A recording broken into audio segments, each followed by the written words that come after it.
গাছটা মরেও যেতে পারে, সেজন্য আম গাছের গোড়াটা ভালোভাবে পরিষ্কার করে দিলাম। পরিষ্কার করার সময় খুব সাবধানে পরিষ্কার করা লাগতেছিল, কারণ এখানে অনেকগুলো সাপও দেখেছিল আমরা কিছুদিন আগে।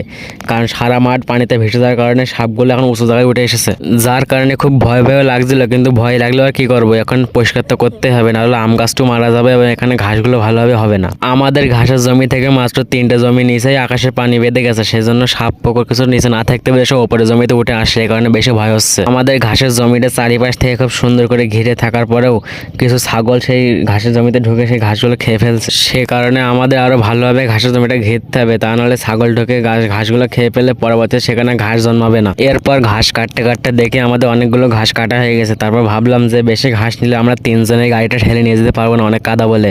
সেই কারণে ভাবলাম যে আর অল্প কিছু ঘাস কেটে আমরা চলে যাবো বাড়ি।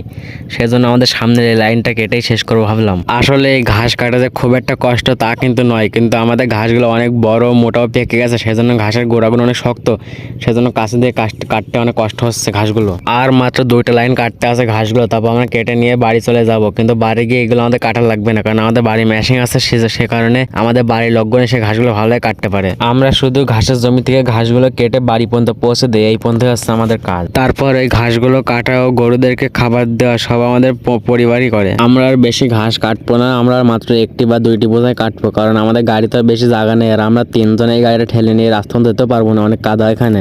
কাদা হওয়ারও কারণ আছে, কারণ আমাদের মাঠে যত রাস্তা সব এমনিতেই লোক চলাফেরা করে, এমনিতেই সব যাওয়া আসা করে, সেজন্য এখান দিয়ে অনেক কাদা হয়। আবার এখন বিভিন্ন ধরনের গাড়ি দিয়ে মাঠ থেকে পাট তুলছে, যেমন গরু গাড়ি, ট্রাক্টর, এইসব গাড়িগুলো চলার কারণে এমনি আরো বেশি কাদা হচ্ছে। তারপর কথা বলতে বলতে আমাদের ঘাসগুলো কাটা শেষ। এখন আমরা ঘাসগুলো নিয়ে এসেছি আমাদের গাড়ির কাছে, এখন গাড়িটি বেঁধে আমরা বাড়ির জন্য নিয়ে আসছি। গাড়িটা অনেক কষ্ট হচ্ছে আমাদের গাড়িটা টানতে, কিন্তু তারপর